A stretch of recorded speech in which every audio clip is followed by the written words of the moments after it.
Saudara-saudari terkasih dalam Kristus, hari ini Minggu 2 Juni 2024 merupakan Hari Raya Tubuh dan Darah Kristus. Bacaan dibawakan oleh Sirila Cahyoyanti dan Vincentius Johan. Mazmur dilantunkan oleh Maria Cornelia dan renungan ditulis oleh Maria Monica. Selamat menekuni Sabda Allah. Mari kita semakin mengasihi, semakin peduli, semakin bersaksi.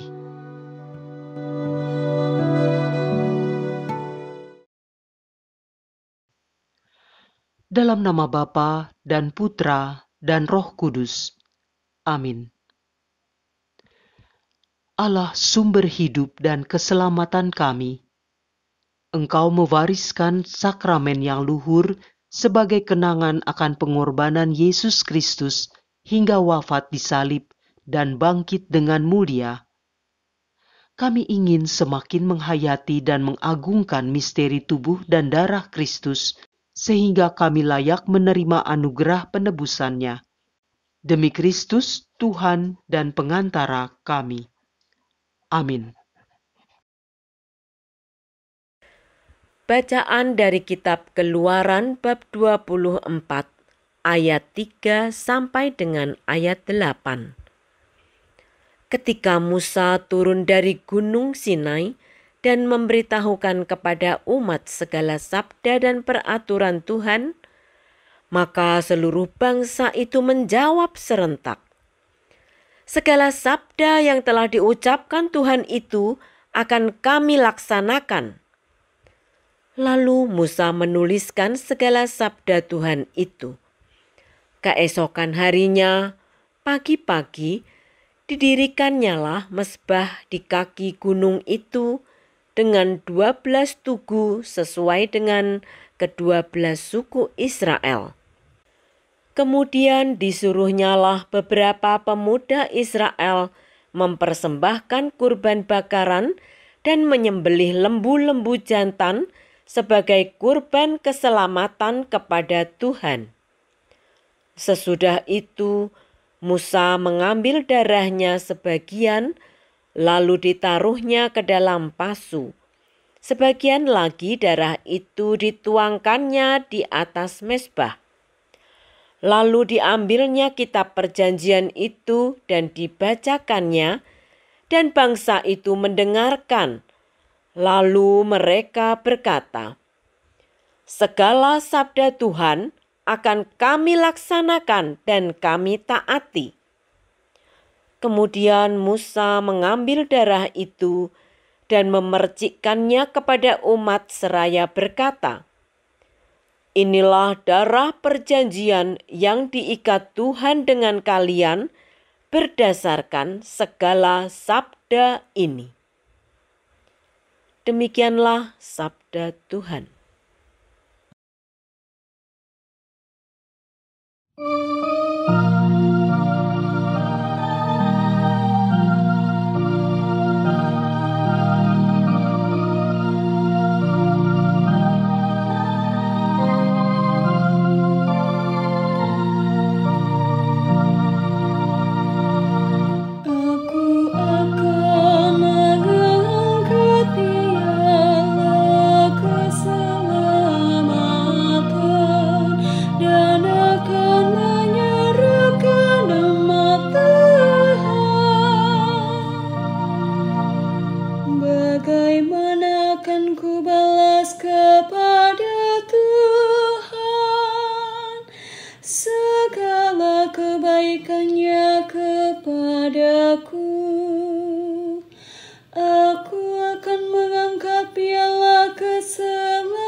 mempersembahkan korban syukur kepadamu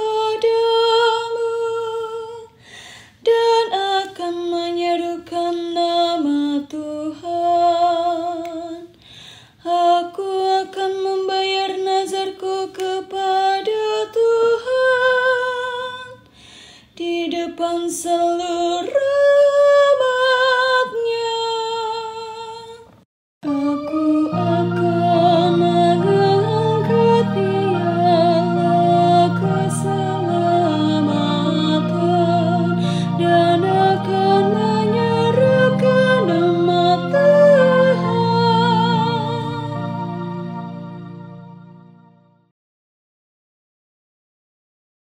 Bacaan dari surat kepada orang Ibrani bab 9 ayat 11 sampai dengan 15.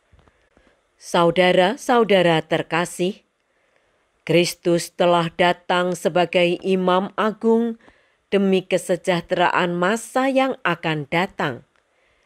Ia telah melintasi kemah yang lebih besar dan lebih sempurna, yang bukan buatan tangan manusia, artinya yang tidak termasuk ciptaan ini. Dan ia telah masuk satu kali untuk selama-lamanya ke dalam tempat yang kudus, bukan dengan membawa darah domba jantan dan darah anak lembu, tetapi dengan membawa darahnya sendiri. Dan dengan itu, ia telah mendapat pelunasan yang kekal. Sebab jika darah domba dan lembu jantan dan percikan abu lembu muda mampu menguduskan mereka yang najis, sehingga mereka disucikan secara lahiriah, betapa lebihnya darah Kristus yang atas dorongan Roh abadi telah mempersembahkan dirinya sendiri kepada Allah sebagai persembahan yang tidak bercacat. Betapa darah ini akan menyucikan hati nurani kita dari perbuatan-perbuatan yang sia-sia, supaya kita dapat beribadah kepada Allah yang hidup.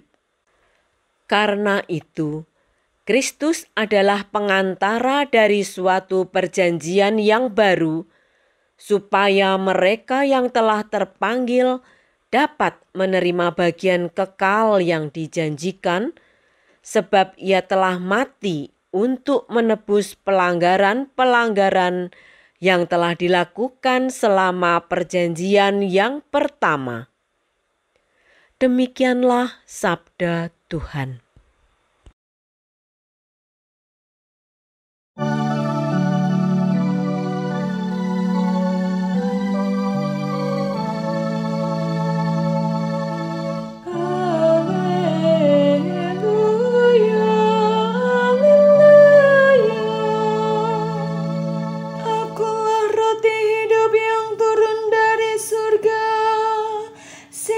Saja yang makan roti ini, ia akan hidup selama-lamanya.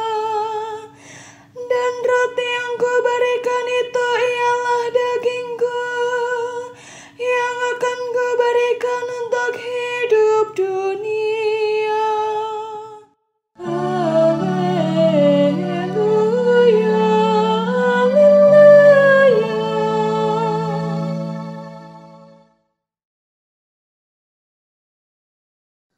Inilah Injil suci menurut Markus.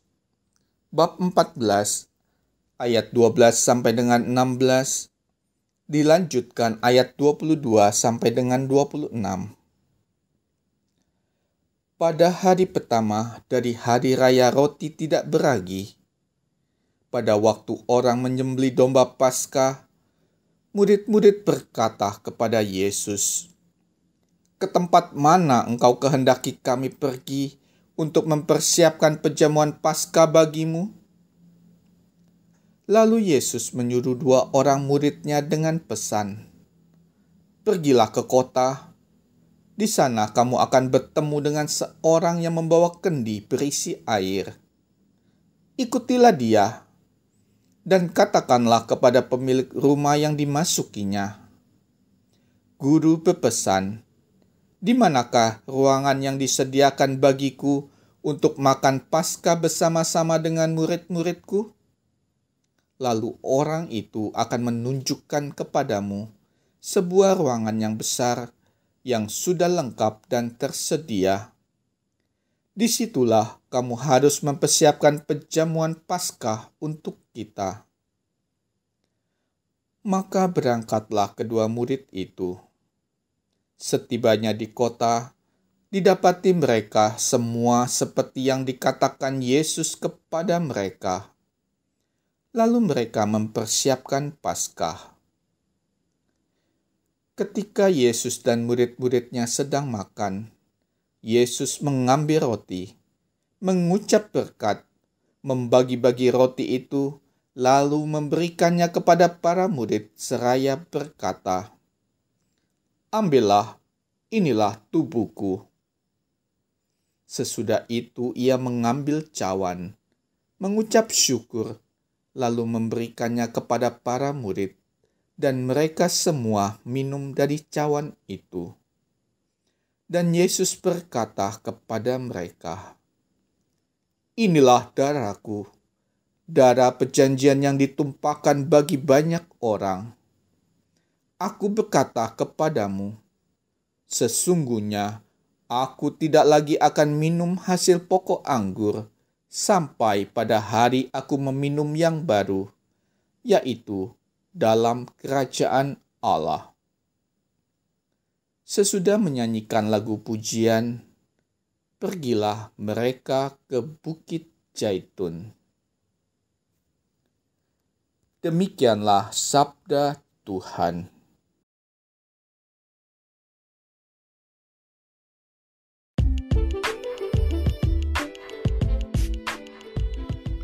You are what you eat. Renungan dibawakan oleh Maria Monica.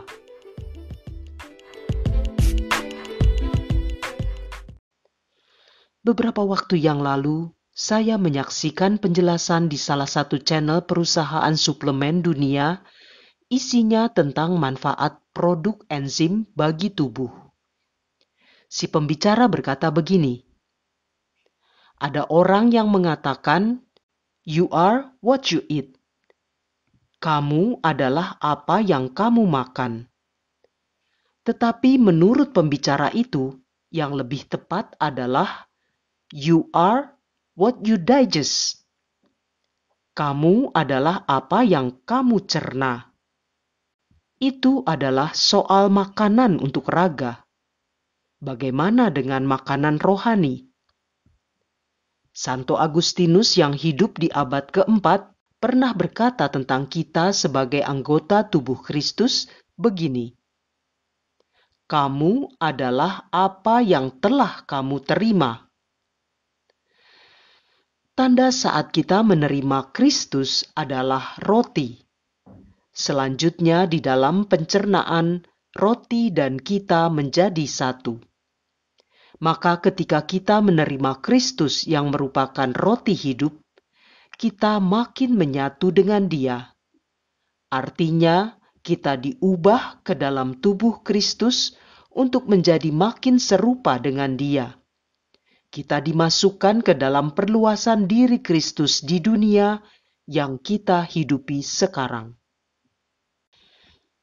Jika sebentar saja kita mau menghayati semua itu lebih dalam, betapa indahnya arti perjamuan kudus, perayaan Ekaristi yang kita rayakan minimal seminggu sekali, yang sebenarnya bisa kita rayakan setiap hari itu.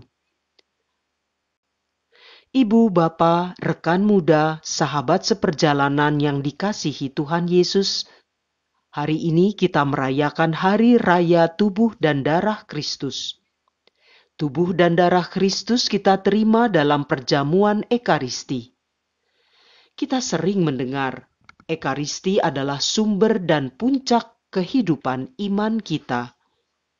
Jika kita menyimak seluruh rangkaian perayaan itu dan memaknai setiap kata yang terucap baik melalui pemimpin misa sebagai alter Christi maupun jawaban umat, sadarilah bahwa saat itu Kristus sendiri hadir dengan seluruh karya penyelamatannya yang dilakukannya satu kali dan untuk selama-lamanya, bukan dengan darah domba jantan dan darah anak lembu, seperti yang kita dengar pada bacaan pertama, melainkan dengan darahnya sendiri. Perjanjian yang diikat Tuhan dengan bangsa Israel dalam perjanjian yang pertama diperbarui secara paripurna oleh darah Sang Anak Domba, Putra Allah yang tunggal, yang atas dorongan Roh abadi telah mempersembahkan dirinya sendiri kepada Allah sebagai persembahan yang tidak bercacat untuk menebus pelanggaran-pelanggaran kita. Melalui Ekaristi kita merayakan Paskah-Paskah kecil yang bisa kita kenang dan rayakan setiap hari. Dan saat kita menerima tubuh dan darah Kristus, kita dipersatukan dengan Dia agar semakin menyerupainya dalam iman dan pengharapan kepada Allah dengan mewujudkan kasih kepada sesama. Santo Paulus dari Salib mengungkapkan, dalam komuni kudus, janganlah engkau mencari rasa manis tertentu, bahkan pada langit-langit mulutmu. Rasa Yesus Ekaristis tidak bisa dinikmati dengan mulut jasmani, melainkan dengan langit-langit iman dan jiwa. Cara terbaik mengecapnya adalah dengan membenamkan seluruh diri kita di dalam Dia, mengubah diri dalam Dia demi cinta, dan melakukan karya cinta yang dikehendakinya. Karya ini dikerjakan oleh Sang Juru Selamat dalam diri kita, akan tetapi membutuhkan kerjasama kita melalui perjuangan hidup kita sehari-hari bersama dengan sesama, terutama mereka yang miskin. Cinta, pelayanan, keramahan, kebaikan, perhatian, dan kemurahan hati adalah cara terbaik mengikuti Kristus. Apa yang telah dikatakan Yesus, ambillah, inilah tubuhku, inilah darahku.